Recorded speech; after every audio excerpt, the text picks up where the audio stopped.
No, I've been working real hard. What are you doing? I'm working hard. No, it's the truth. I'm sweating and I'm all dirty and all greasy and grimy right now. Yeah, we got the new Mopar Collector's Guide. I don't like his marks in the front. Buddy, why don't you buy a real car? Oh! What's that look like? Sunroof motor? Just curious, I had given you some instructions. Hold it. Hi. It's Preston. I'd given you some specific instructions about some research on the 70 Challenger sunroof car. Have you got hold of the original owners? No. Have you found any data on it since the last thing, which was a phone number? No. Okay. Why? No reason at all. Sorry to interrupt you. I don't know what page you were on. Preston's still on the phone I'm sure or he's not. still there. There you go. You still there, Preston?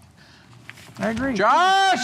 The unburied dead, the unburied dead are coming back to life, are coming back to life. My name's Mark Warman. I'm Darren Kirkpatrick. And we get paid to bring dead cars back to life. We work with my best friend Royal and my son-in-law Josh. We search far and wide to find how a car was built, where it spent its life, and how it died. After that, we bring it back to look exactly the way it did on the day it was born. If we don't kill each other. Just shut your mouth before I actually punch you out. Can I leave a handprint on your face?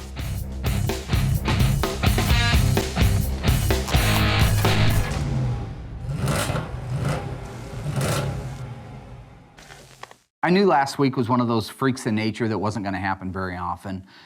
We were riding pretty high, things went well, we got a lot done. I totally expect the complete opposite out of the Three Stooges this week.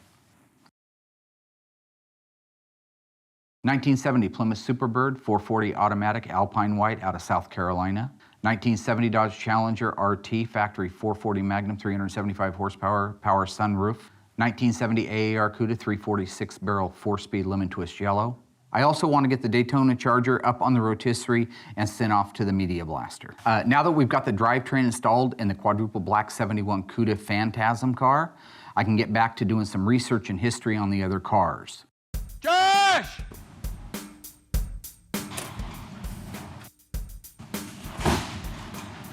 When was the last time you did any history on the 71 Charger and I don't see it written down on the file? When? So you haven't done anything, any research at all on that at all? So do you know that Darren didn't do anything on his car either? What are you talking about, dude? I was in there Talking making about phone the calls. same thing I talked about a few months ago when I said I would like you to find not out what you're exactly talking what about. you know. Careful. Don't get upset. What are you so Well, mad about? I'm pissed off because I asked you guys to do certain things. And I understand that you're not all that bright. And I understand that you're challenged. And I understand all those things. But if you can't do something, all I ask you to do is tell me you can't do it. But I did exactly what you instructed me to do, which was call these people who Yeah. own this car Okay, where prior to you. where did you end it at? Oh, God. With the photo. well, My point is you exactly. haven't picked up and done anything since then.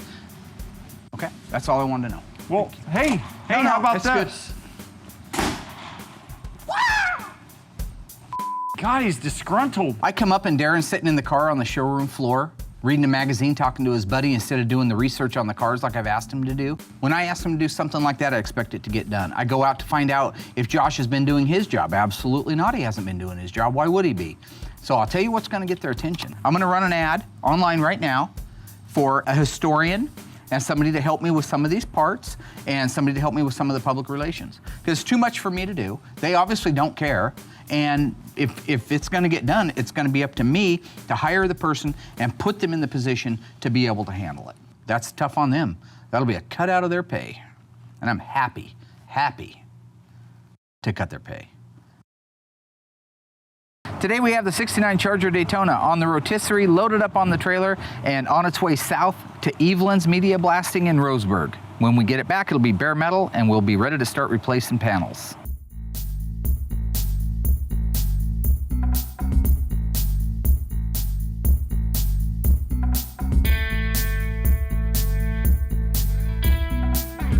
My name is Curtis Eveland. I work for Eveland Sandblasting and Painting. We've been in business here in Roseburg, Oregon for 20 years. We do media blasting, sandblasting, painting services, just about anything that requires metal work, but we specialize in auto body restoration. Mark gave me a call, asked if we could walnut shell the exterior of it, possibly sandblast anything that needs to be done on the floor pans. We're gonna see what we can do. I think with the walnut blasting, it should remove it just fine. This is the media here, and you can see that there's absolutely no dust to it. It's just a fine granulated walnut shell. We choose to use the walnut shell because it's safe for the environment, it's a renewable resource, and it gets the job done well. It doesn't create any heat on the metal, and that's what most car guys are looking for.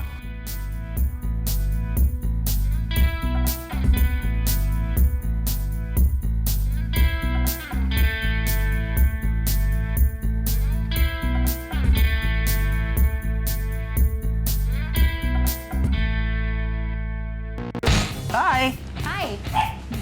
Now I'll give you 2 weeks. This car was built to go through a slalom course. Yesterday, Doug and Derek were working on putting together the new rotisserie system so we could put the CUDA on it. They didn't quite get done, but they're just wrapping up the last things on it now so they can get the CUDA installed on it and we can move it back over to the body shop for actual plastic filler and repair work. Meanwhile, Josh and I are going to start working on documenting the AAR CUDA that we picked up a while back.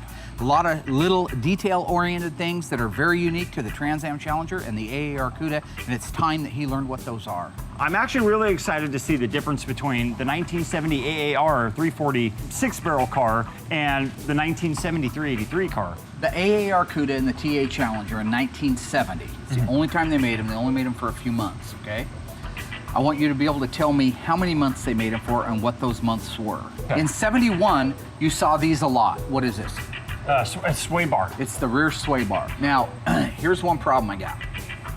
See these drums? Yeah. Can you tell by looking at that drum if that's a 10 or an 11-inch drum? It's an 11-inch drum because of the fins, the cooling fins. Right. I believe, and you'll research this to be sure if I am correct, Okay. but if you got disc brakes, which was mandatory on all AAR and TA Challengers, which this has, you would have got 10-inch rear drums. Unless for some reason they did run the big 11-inch on the AAR and the TA along with the discs in the front because of the type of car that it is. I want you to count the number of welds. I want you to make a note of the piercing for the 4-speed, okay? And make sure that you, hang on. But that's the point of it. This is Mark.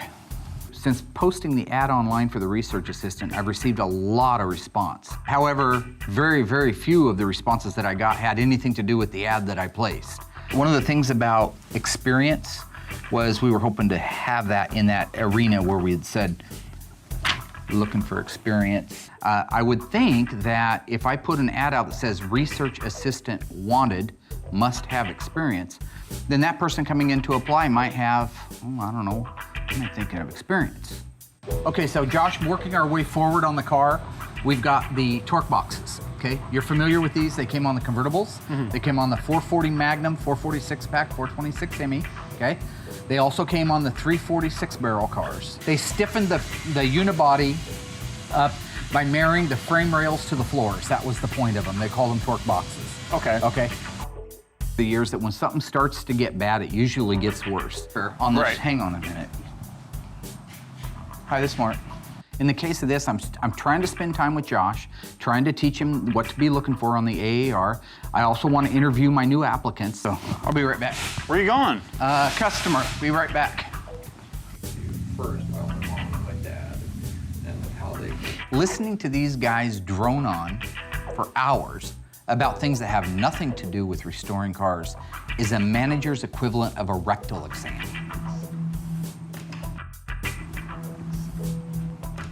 Waste of flesh. Take care. Let's get back at it, buddy. Sorry. Since the 71 Phantom CUDA is just sitting over there, all stripped of its undercoating and sealers, hanging, waiting for its restoration, I walked Josh over there to show him how exactly the extra pieces were put in from the factory. So right here, this is a great example. This is a 446 barrel car, okay? So it has that leaf spring perch reinforcement. You notice how it's welded on there? Right. Is it spot welded or MIG welded? That's a MIG weld. Yeah. The reason these are MIG welded, as is the torque box, is they are not assembly line items. Everything that was assembly line, they're all the same. Sheet metal, quarters, floors. Upper deck filler panel, inner and outer, can I talk? Inner and outer wheelhouses. I can be pretty rapid fire when it comes to nailing these things off because they're second nature to me. Trunk floor extension. Quarter reinforcement. Sometimes he has to slow me down.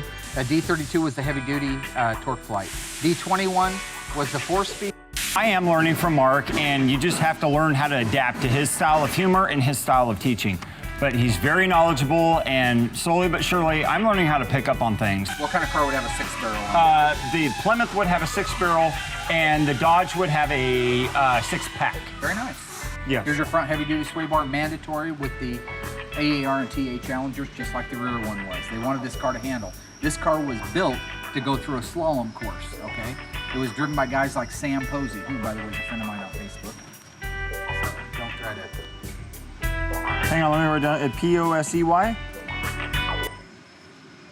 Probably. We're not that Okay. close to friends. It's hard because he talks so fast, and it's hard for me to jot everything down. However, I did get a lot of good notes, so I need to get going and get my studying done, and hopefully I can make him happy. After interviewing all the other people that had came in for the job that had no experience, here comes Holly. Hi. Hi. Holly? Yes. Mark Warman? Nice to meet you. Nice to meet you. You got a minute? We'll sit down and talk. Wouldn't happen to be a E in that Holly, would it? No. No E. Go ahead and have a Thank seat. you. You bet. It was so refreshing to have her come in. I knew immediately she knew what she was talking about. She had the experience that was listed in the original ad. I think that's a great idea. I think you're going to be perfect for the job. These are all assembly benches. This is one of our assembly benches here.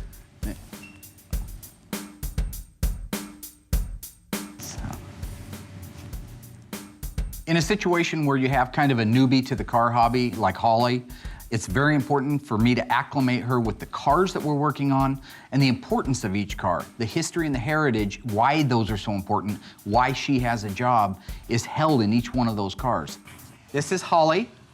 Holly, that is my son-in-law, Josh. Hi, Holly. He works Hi, on the show Josh. with us. Yes, nice to meet you. Boy, well, couldn't wait to get his hand in there. Take her easy, guy. Hi, Holly. This is Darren. Hi. Nice to meet you. Yeah, to that's all meet part of the you. game, too. I came in, met the guys, Josh and Royal, really nice and friendly. I think Holly and I are going to get along really well. She seems very, very, very interested in learning a lot about the muscle cars. I'm going to have to come in before too long and start taking notes from her. Holly seems like a really nice lady, nice personality, great personality. I think she'll fit well. I'm really glad that Mark's got somebody to do that stuff so that I can stay working on the cars. I think Holly will work well with most of the guys. I mean, nobody works well with Darren, and we know that. But I think as far as, like, I don't think Josh is threatened by her. I think Royal's a bit enamored by her. So as far as Darren goes, I've tried to prepare her for what I consider to be an onslaught of him. I think he's gonna feel threatened like a caged tiger. He backed into a corner, so he's probably gonna come out aggressive. Threatened by who? Holly.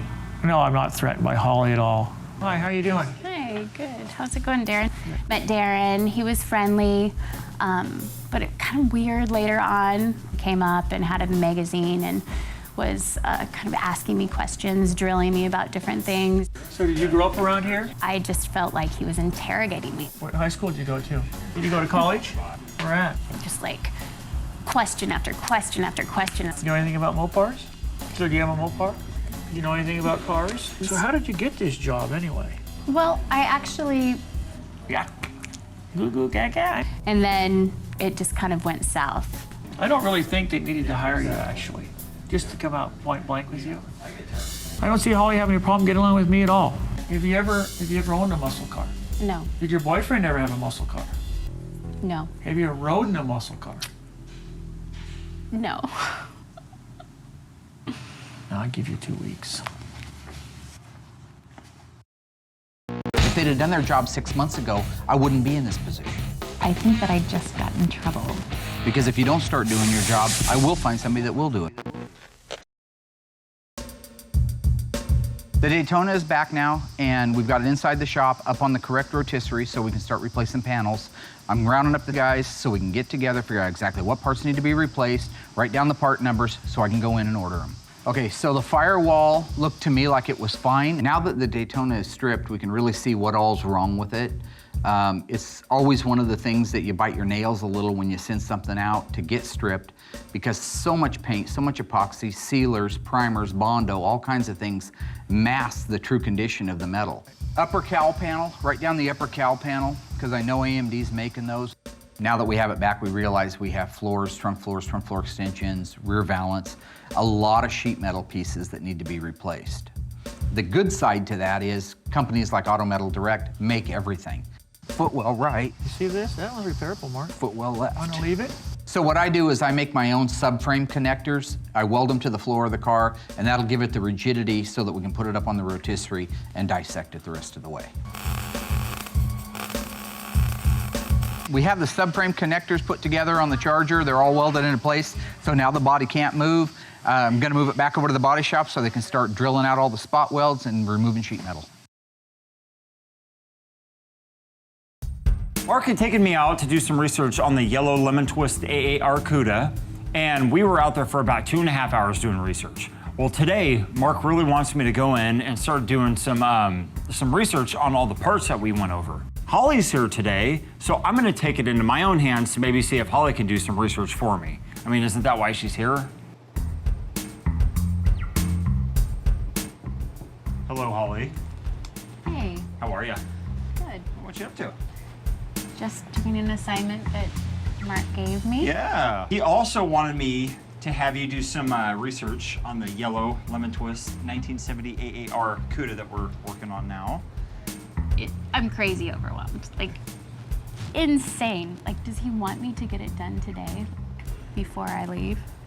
Right? So hopefully you can read my penmanship. I didn't consult this with Mark or anybody. I just figured I'd take it upon myself.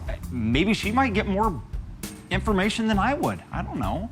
I guess whenever you get a chance. Thank you so much, Holly. All right. All right, and if you need anything, feel free to let me know. Awesome. Josh. Thank you, Holly. Knee deep in codes and trying to figure this out, and I have another assignment. Yay. So now that we have the 71 CUDA lowered back down onto its original suspension and put back inside the assembly room, we can get the boxes opened up that showed up yesterday from AMD and start sorting out the parts for the 69 Charger Daytona and the 70 CUDA from Mark and Elena. Mark and I opened up packages today from AMD, and it was actually a lot of fun. You know, I was kind of stressing at first that him and I were going to be at each other's throats, but it was great. See, and this is one of the things that only AMD is doing right now, I noticed. The full quarter, this is exactly moose. That's what they called Tom Collins in the stand. M-O-O-N, that spells moose. I don't know how the hell M-O-O-N spells everything that he's been trying to teach me today. I don't know. I guess I'm gonna have to look it up or something. M-O-O-N, that spells Tom Collins. M-O-O-N spells terminology. It's not a tail How would light. you spell taillight? M-O-O-N, Mark. There we go. How would I spell Mark? M-O-O-N. There we go. Don't hit that glass. G-L-A-S-S, that spells moon. You watch way too much The quarter TV. skin only comes up to here. The full quarter comes all the way up to the factory splice line. So let's set it down over there behind you, back and to your left. JFK, man, don't you watch anything? No, I don't. I don't watch TV. Perfect. Oh, Charger rear valance. This is the lower rear With valance. the tail light holes in it too. There's tail light holes in it? Where? With the tail light holes. Where's the tail light holes? I don't see them. Look at you, it says light hole. Oh, yeah, it does say light hole. It doesn't say tail light hole. Josh is really learning well, and he's starting to get his lesson is right and how important it is, how very important it is.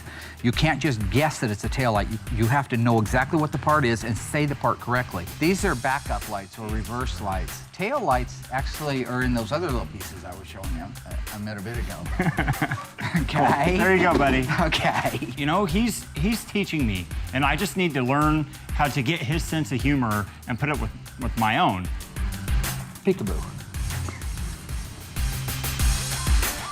Upper deck filler beauty must. Plymouth Barracuda, 70 to 74. Let's go see if it works. Beautiful. Let's set that up. So this lip goes to the inside here. Okay. Like that. Perfect.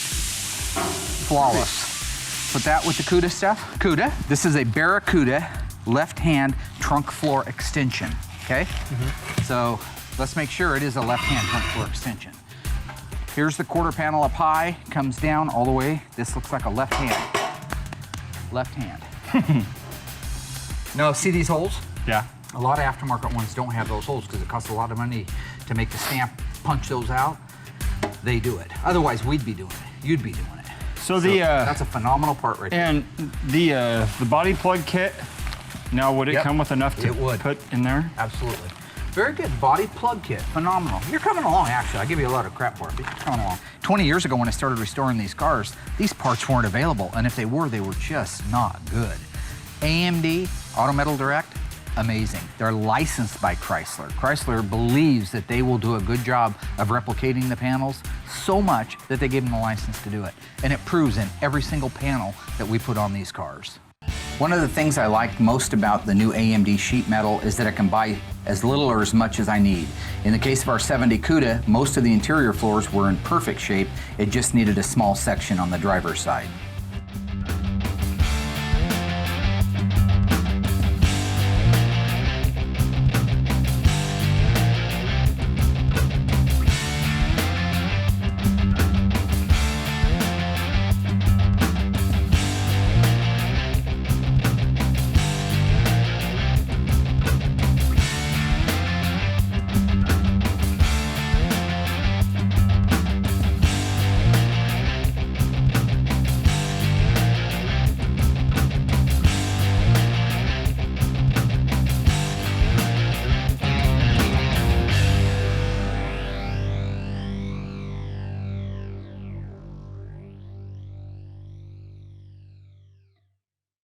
I had given Holly a specific task, and that was to acclimate herself with the options and codes of our 70 Sunroof Challenger. I wanted to give her something kind of fun to do to mix in with it. It's crazy. I'm trying to find these, the rear sway bar information on this 1970 AAR. Do what now? So I go in there, I sit down, and I find out that she's doing Josh's homework. This is the assignment that Josh said you wanted me to finish up? No. I think that I just got in trouble. I never asked Josh to have you do that. I asked Josh to do that. You know, this is their job. I gave these guys these tasks. Now I find out later that they're pawning them off on the newbie because she doesn't know any better. It's not your fault. I mean, anybody would have fallen for it. If they'd have done their job 6 months ago, I wouldn't be in this position. I was bringing you this. But what you'll find in here and what you'll find on our murder board out there is that we have a huge void. The murder board is a timeline from the date the car was built to the date that we know it died. We know what happened to it after that. We want to find out what happened in that period. Really excited about doing the research on the Phantom CUDA. I think that that sounds a lot more fun. So there's your new homework.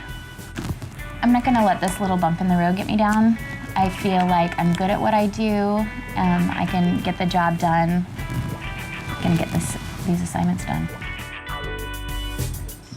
What did we learn? Don't take any orders from anybody but me. Zang. Okay. Okay. This is absolutely unacceptable. I think it's about time I go out and have a little chat with Josh. Josh. Recognize that? Oh, yeah. Yeah, what? Dude, we're just so freaking overwhelmed with stuff. With what? Steam cleaning a couple of parts? No, just everything in general.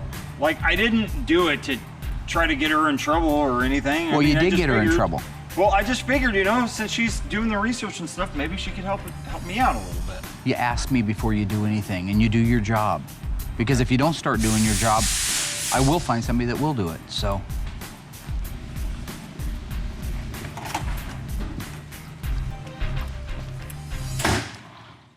If Mark and Darren run her off, Mark will just go crazy on us. Got off to kind of a rough start. You're spilling gas, buddy.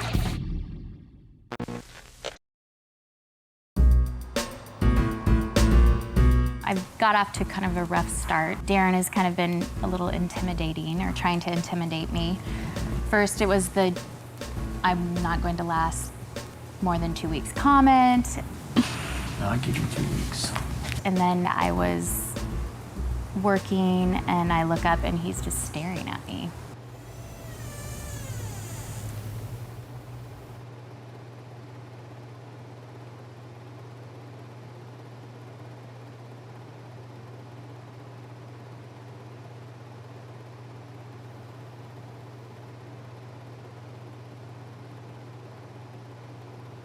And then Mark was a little disappointed in me that I took the assignment from Josh. It's not your fault. I mean, anybody would have fallen for it, okay? But that is the law. So a little while ago, I went outside to get my wits about me, and Royal was outside and kind of gave me a little pep talk. Darren, don't take anything, Darren. Darren is to heart. Darren's just kind of, Darren's Darren. I saw Holly outside. She seemed a little distraught. I tried to cheer her up. Tried to tell her that Darren's game gets easier as time goes by. Yeah, Mark will throw a lot at you and kind of expect you to get it all. You know, I've known Mark since we were kids. The guy's very knowledgeable, very intelligent on all the cars and parts. But he'll go over it again later. He spoke really highly of you, so you made a real impression on your interview, so that's great. Mark needs the research done. He tried to get me to do it, and it's not my thing. I would rather be assembling the cars or disassembling the cars, you know, seeing a little production. I'm sure glad you're doing the research and I don't have to. I mean, I think the research is really cool. All the history is really cool. I just rather be on the cars. Yeah. I like hang in there. Thanks. See ya. So I think that everything is going to work out. If Mark and Darren run her off, then Mark will just go crazy on us, and nobody wants that.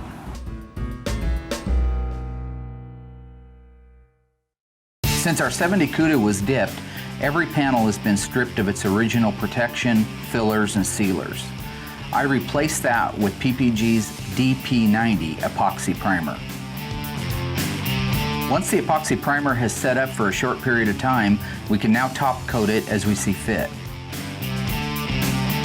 In the case of the CUDA, we are using undercoat on the bottom of the floors.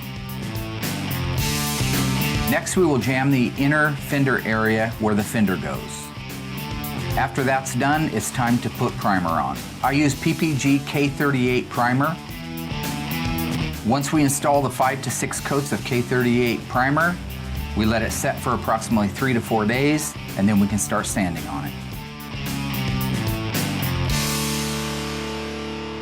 Today, Mark wants us to remove the front suspension and the rear end from the 1970 Plymouth AAR CUDA. I think it's going to go great. Everybody's in a good mood. It's going to be a great day here at Graveyard Cars. All right, why don't you start taking leaf spring shackle bolts out?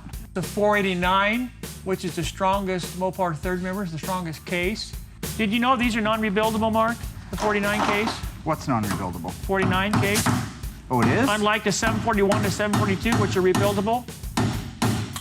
He doesn't care. If it's not about him, he doesn't care. Yeah. I'm a team player. What are you doing? Your smear plugs. Oh, God, that's so strange. Royal's just turned so weird. I know he has. I think he's close to becoming a female. I have the earphones so I can protect my ears for my other job, which is mixing sound for our church. I don't want to ruin my ears like Mark.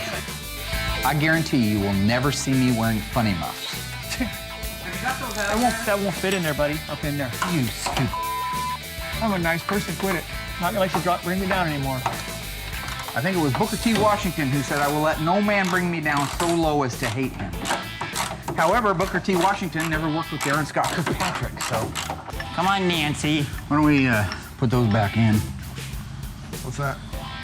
Shock bolts. Yeah. You got that, Alice? Yes, I do. Did your mother and father want a girl child or something? No, why? It's just the way you I have a sister. I know, but another girl then. Well, you want to see how hard this girl can hit? I want to keep this thing together and intact as much as possible so I can get it steam cleaned as a complete unit, and then I can mark down all of the assembly line markings. I want to document the crap out of this. This is a really original AAR. Alrighty. Hang on just 2 seconds. Oh, God. You hit me that one more time, I'm gonna knock you down. You think I purposely did that? Come on, Mary. Filling gas, buddy. Oh, no. Rayman's got to have it pour gas. That's part of the thing. Yeah. Is it got gas in it? Yeah. Well, somebody should have drained it. Stand there. Just bring it down here, set it right Yeah, here. quite a bit, dude. There's a quart in You wanna there. put that in your Jeep? Yeah, immediately all the transients start thinking that way. Is it impossible, Mark, for you to be nice? I mean, honestly. Everybody's all talk, you know, well, let's do this, let's do that, but nobody wants to help me out. Darren's excuse, let's just cut the J-bolts for the gas tank, pull it down, because I'm wasting time. Well, the gas tank is halfway full, so we could have all just exploded and died. Great ideas here. Great ideas. Well, we're taking this rear end out, because you're not that smart, right there. Go up front and take out the upper control arm bolts and nuts. No. Don't you hit my hand. Well, set him straight, didn't he? There you go. You animal. Nice hair. I'm just taking a few minutes now to put some of the original hardware back in place so I know where it goes, and we'll continue the steam cleaning of the front and rear suspension tomorrow so we can start documenting assembly line markings. Now it's up to us to take just the final few pieces off.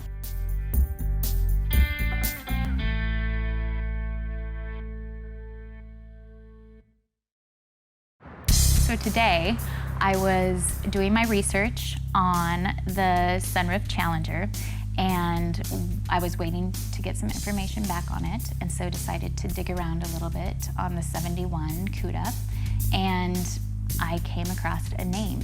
Immediately, I went to the murder board to see if it was there. I think I found something. It wasn't, and so I went to tell Mark. I'm positive he was a former owner. His name is I not on double-checked that it. board and it's not in this file. Nope. Gave him Dan's name, number. Mark's gonna take it over from here. So give me his number because I want to write it on the file. Okay. He seemed really excited. That's what I'm talking about. I think I did good. Thank you. Yeah. This lead that Holly's given me could be a major breakthrough on the history of our 71 Phantom CUDA. Hi, is this Dan? Hi, this is Mark Warman with Graveyard Carz. I learned in the past, if you snooze, you lose. So I want to get on the phone, get hold of this guy right away, and find out if there's something to this. This could be something very huge. Appreciate it. All right, have a great day. Thank you. Bye.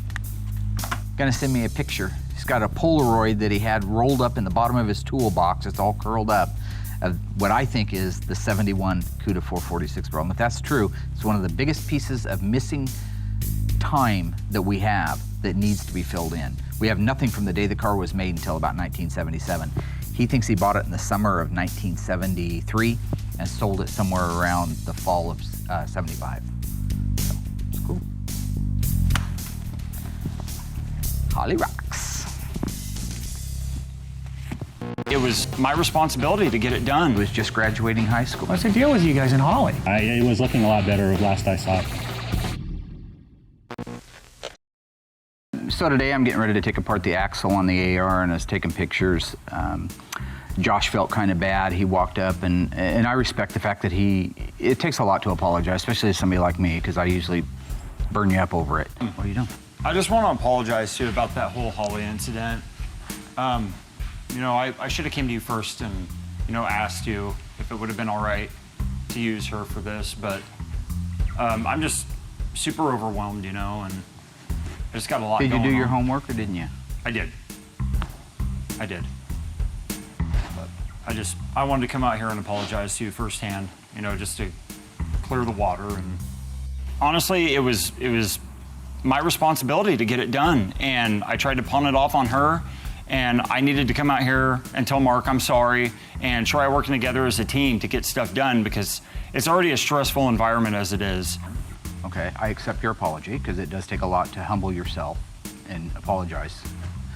And you were wrong. You shouldn't have gave her that work. Mm-hmm. And I know it's a heavy burden. I know I've thrown you a lot, but you have to remember, I'm doing all this because of you, not because of me. Right. After I've shuffled from this mortal coil and nobody even remembers my name, somebody's gonna have to carry this stuff on. So I am loading you with as much information as knowledge as fast as I can. In the end, I hope he understands that my goal is to make him a mini version of me, and it's not just to push him and not just to pick at him. And the reason I'm riding him this hard, I hope he now understands, is to make him the best in this industry like I am. Did you need a hand? Yeah, why don't you take the wheels off for me? With Josh, this is the first time that I can remember where he actually stood up, took responsibility for something, knew he was wrong, apologized to me, and that's why I openly accepted his apology. Why don't you get the 1/2-inch breaker bar out of the drawer in there so we can break these things loose. Okay.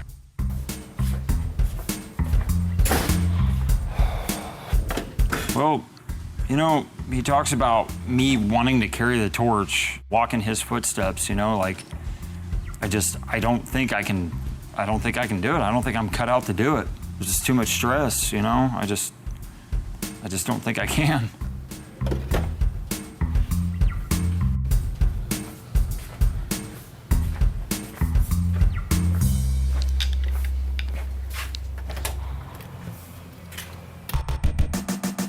So see, the only thing I haven't been able to make out, because the picture, he was saying that this is all curled up on the ends. But that looks like, I mean, I can go in a little further, but it looks to me like that's probably an HE. What's been really amazing now is Holly's only been here for a week. I gave her a couple of assignments. Out of the blue, she comes up with a name of somebody who potentially could have owned the 71 Cuda. And he's here. That's him. That is so cool. How you doing? Good, how are you? Dan. Yes. Pleasure to meet you, man. Nice meeting you. That's so exciting. I can't believe it. Holly's the woman. That's all I can say. She's the woman. I received a phone call from Holly of Graveyard Carz. She put me in touch with Mark, who is rebuilding it, I guess, and we've gone on from there. Mark and I exchanged a couple emails. I had an old picture of it watered up in the bottom of my toolbox. I took it out, took a picture of it, digital picture of it, and sent it to him on Facebook, and it seems he got a little excited. So. This is Durwood. Darren, sorry. And that's Josh. Hi there. Way too tall for his own good. Yeah. Got turds for eyes. Originally, I think we were going to have a phone interview, but this weekend, my wife is here to do a dog agility event, and so I just took the opportunity to come over and play some golf, goof around, and hopefully see a whole bunch of really cool cars.